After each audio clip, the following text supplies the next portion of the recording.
When I was a child, I was always obsessed with the idea of goodness, of being good, and that you had to be good. I suppose, like most children, and not so much in terms of behaviour-wise, or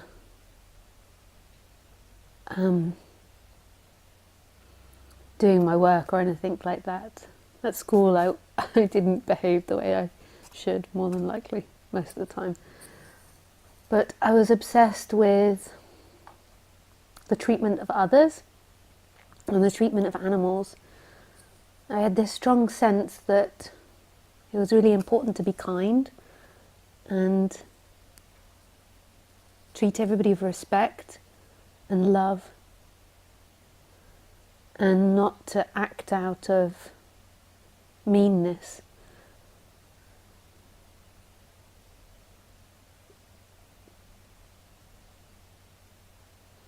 And so that was the beginnings of my constructs, and it was really strong in me, like really strong.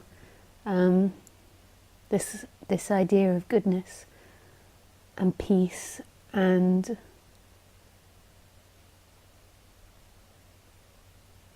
loving each other.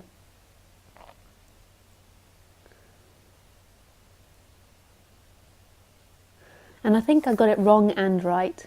I think in one way it was a really beautiful aspiration and really spot on, because when you're acting not from a self, when there's just acting happening, when it's just coming, it feels like love, and you don't act out of meanness or nastiness. You might upset people because you don't act the way they want, but you're never doing anything to purposely hurt people. So I think I had a strong sense of that, a strong memory of acting out of that emptiness, and like love is that spontaneous action which isn't caught in a story of what someone's done to me and wanting to hurt them. So on one level, I think I was really right. Like I remembered very clearly that freedom, and that when you feel free, even though I couldn't verbalize it like this, but when you feel free and happy, your energy wants to do that to everything it sees and everything it comes in contact with. That's different from giving others what they want all the time. Like it's not that. Like often we see love from others as doing what we want all the time. So if someone doesn't want to spend time with you or doesn't go around your house for a cup of tea when you expect them to, then that's not a very nice person, where that's got nothing to do with it. That's just because you don't get what you want. But I'm talking about not acting from ill will. And I think I really sensed that as a child, that when I was angry or upset, not to act. The acting towards others and acting towards the world from a place of hatred wasn't correct. Anger can still happen, not from a place of hatred, but at that time I didn't know the difference.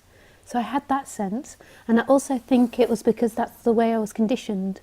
So the way I experienced things as a child and my interactions with life, I had seen people do hurtful and horrible things, and my mind had associated that as bad. So it also, on the identified side, it tried to push away bad and nasty behaviour because it hurt me when people had done it to me. I therefore rejected it and didn't want to do it. So I think there was an innocent side to it, and then there was the forming of the personal construct of Lisa, which was Lisa had identified that this was painful, and she had identified that she didn't want that in her life, so therefore she identified with doing good things and acting kindly and nicely. And so when we get into this subject, often we get into teachings of compassion. So my big attraction when I first got into non-duality was Buddhism and compassion. I loved that. I loved a religion that preached compassion, such compassion and love. I remember the first meditation I was ever taught in the Buddhist group was one called the Metta Bhavana, which is loving kindness. And you had 4 stages to the Metta Bhavana, I think. I'm not sure if I can remember it properly. I did it for years, but I'm not sure if I can remember it. The first one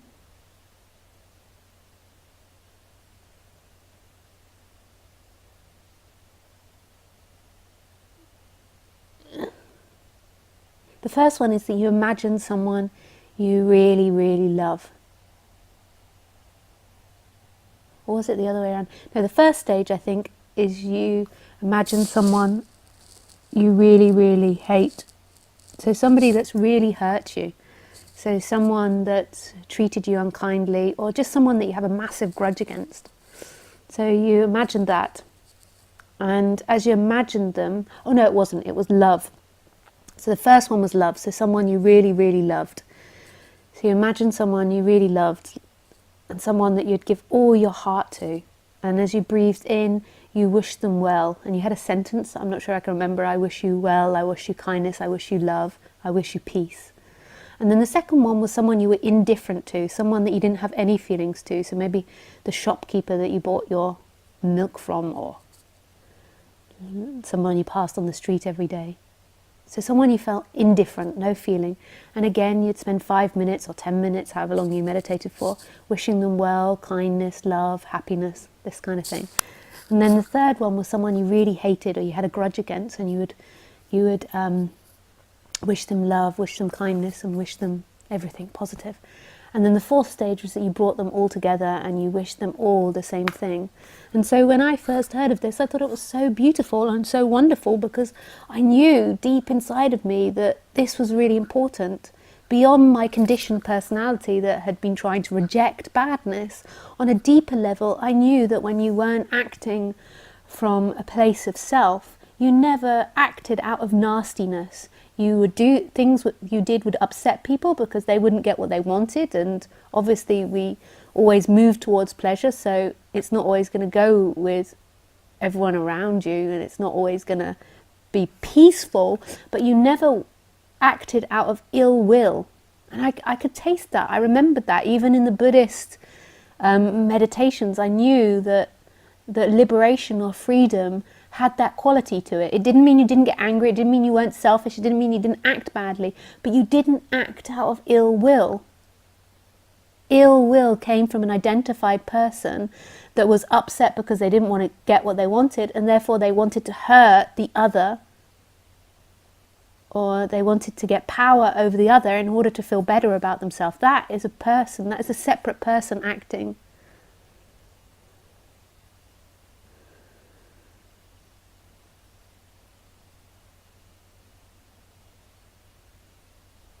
And we all know this. We all know that when we're acting from ill will, it feels evil, it feels like the devil, it feels nasty, and we don't like it and we want to stop it. So we know that that cannot be it, but we don't know how to get out of that. Somebody does something, like our partner doesn't do the washing up, and we feel like punishing them, or whatever, they flirt with another woman or whatever, we feel like punishing them and hurting them because they've hurt us.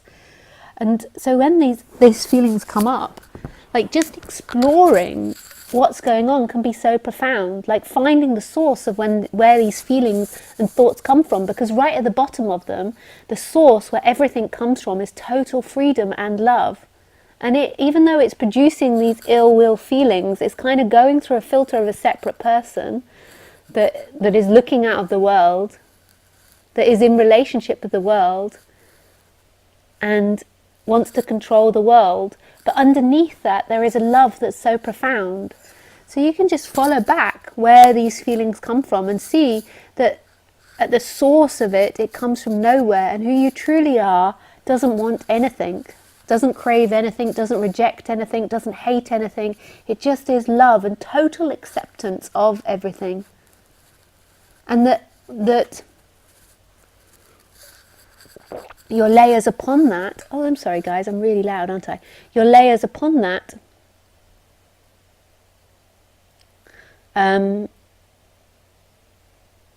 like you've got the personality construct that doesn't have to change, which it goes through, but then you've got the identification that it goes through.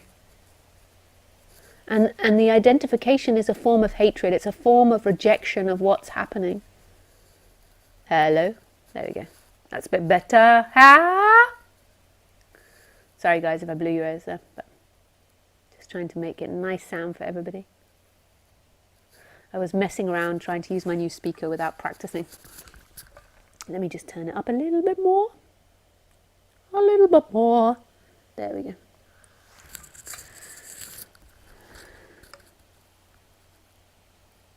And so when there is this energetic movement back to who you truly are, that stillness, that presence, that amness that's experienced everything, then everything comes from love. Everything comes from that place of openness. And it's like everything, the body-mind is no longer going through this person that's trying to manipulate and have things for itself and find happiness in the world, in objects.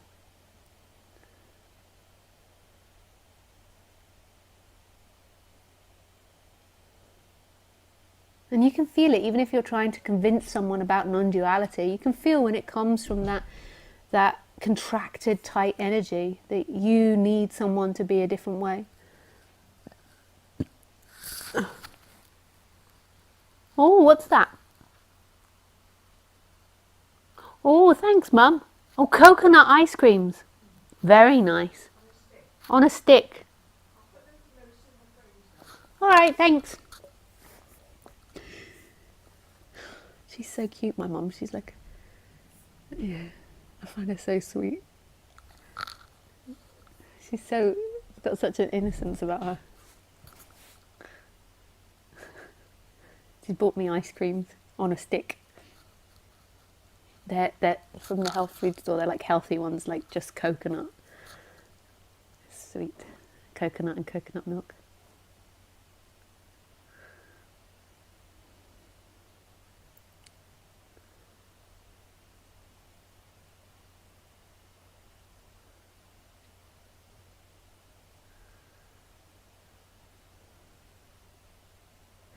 So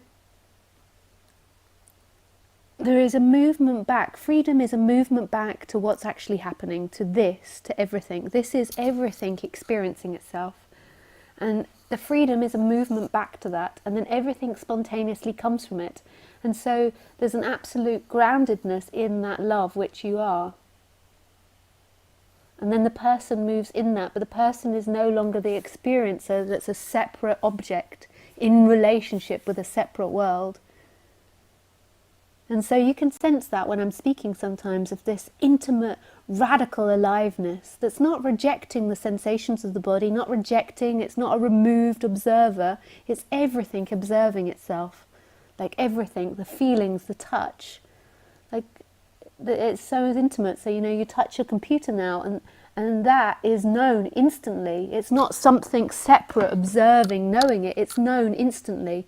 And there is no location of the knower. There is only knowing everywhere. And I don't mean knowing intellectually. The intellect comes and goes. Thoughts, ideas come and go. I mean this radical presence that's absolutely alive. And you don't need to be intelligent to get this. You don't need to have read lots of books. It's a resonance with this presence. And so when you're listening to speakers, the way to decipher which ones to listen to and which not, because I know the mind loves to masturbate over, this is the best teaching, no, this is the best teaching, this is the best, I have the best teacher, no, they're the worst teacher, they're an asshole, they're fooling me, no, they're the best, the worst, the best, the worst, the best. And I know it loves to do that. But the way that you should look at it is ultimately there is no teacher. There is life teaching itself. There is yourself teaching yourself. So there is no independent teacher out there. You are teaching yourself as wholeness. As wholeness, you're waking up to yourself. And at the moment, as wholeness, this object is reminding you of that presence. So the way to decipher is that which you resonate with, not the ones that are entertaining your intellect, that which you resonate on a heart level. And I point here, and that's the first base of it, but really the heart level is everywhere. It's this sense of being, it's this amness, this knowing of itself, this radical presence. So everything, if you just let everything go now, that you think you know, that you have, that you want out of this, you just let everything go, even though ultimately it's not you letting it go, but we're like robots, I say that, and then maybe some of you will be like, blah, blah, blah, blah. That's not a prescription, that's a description of what can happen. And when you put it into awareness, then it can, or put it into consciousness, it can happen. So you just let everything go. And this is all there is. And this is where love is. You're so afraid of this. You think it's really naughty to dissolve into this, but it's so beautiful. You can let the whole of life go, because let me tell you, the most beautiful truth there is, it's all happening by itself. You don't need to control this.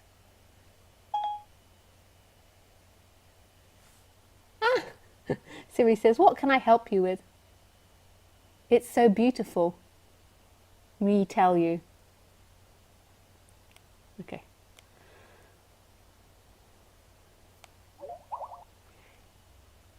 What is the most beautiful thing in the world, Siri? Let me think. Okay, I found this on the web for what is the most beautiful thing in the world.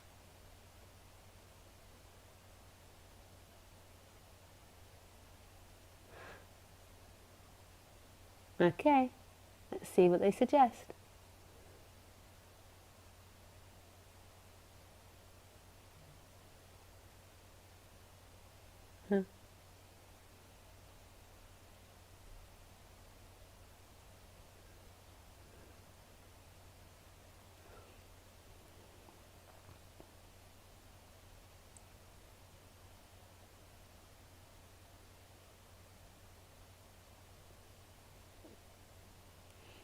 No, they didn't really suggest anything. Well, that went nowhere. Let's ask Siri another question. I love asking Siri a question. Hi, Siri. What is the meaning of life? I don't know, but I think there's an app for that.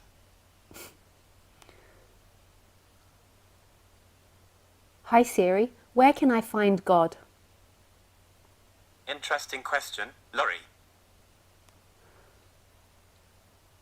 Does God exist? That's a topic for another day and another assistant.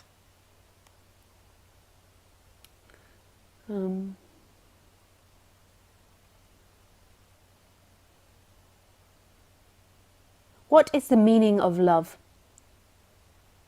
Love means a strong feeling of affection.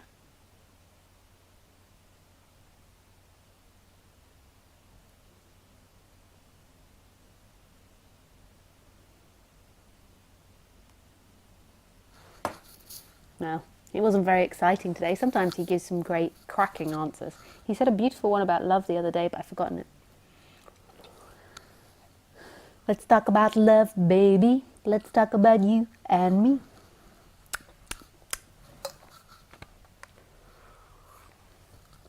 I'm gonna have to go pee-pee before the session even starts. This is the worst thing I can do, these sorts of things, for generating a larger audience. I've had friends that are into advertising and marketing, so I kind of know the advertising and marketing. And I know you guys think that spirituality is above this, but it's not. If you look at like all the different spiritual teachers and the way that they advertise themselves, they've all got they're all using advertising techniques, and it's so detailed you wouldn't believe it, from the clothes that you wear. So often I wear a sweater, like a hoodie. I love my hoodies, but this is not something that puts you on high esteem with people, to wear a hoodie. So this isn't a good thing to wear. They even analyze the colours to what people associate with the colours. It's just we're so trained like this from TV. It's not that they're bad in any way. I mean, I think it's brilliant that people use advertising for non-duality. The more it's advertised and the more it's spread, I'm totally in. I'm not against it at all.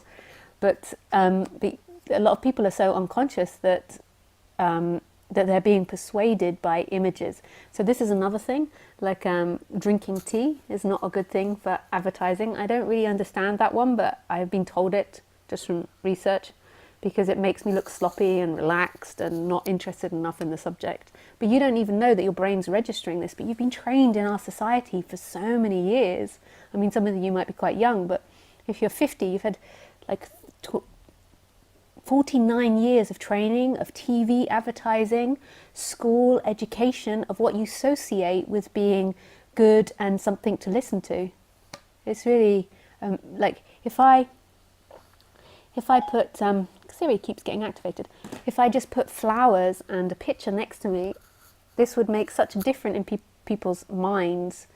Not in everybody's, like some people can see through the advertising, but in a lot of people's minds this elevates and this makes something higher, and that's not a bad thing. That's just the way our society works. But as soon as you associate power, then you begin to give respect and you'll listen more to that person.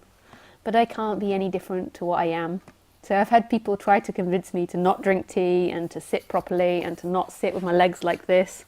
I think last week I did it in my pajamas, which I eventually realised you could all see, so I gave up and was like, oh, well, I'm in pajamas. But I can't be anything else than what I am in every moment, and neither can anyone.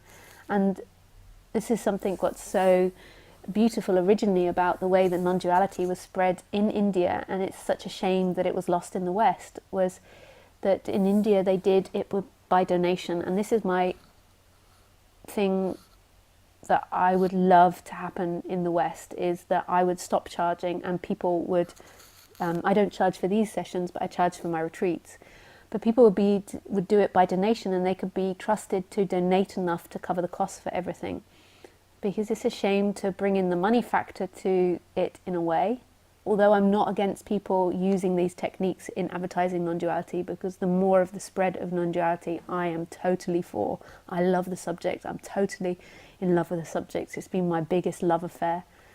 But that's part of the beauty in India. What they have in India is that in the society and in the culture, it's respected so much, religion and philosophy and these kind of subjects, that people naturally donate towards it and understand that benefit and the donation towards it. So, yeah. I mean, just imagine, like, you do see, but just imagine Muji doing satsangs in this manner, or Rupert Spira doing satsangs in this manner. They've all got this kind of, like, prestige, which I'm not against. I really am not against. Muji's done so much for non-duality and spreading non-duality. But it's psychologically what it does to people is it ticks people's box. So Muji has the India thing going. So that ticks spirituality. It makes people feel like it's a little different, and they understand it. Like, we've got so much association with spirituality and India, and so it gives like a stamp of this is what it is.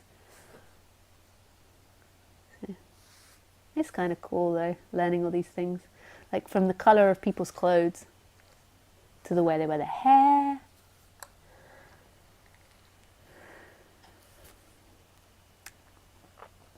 But don't think it doesn't happen in spirituality. It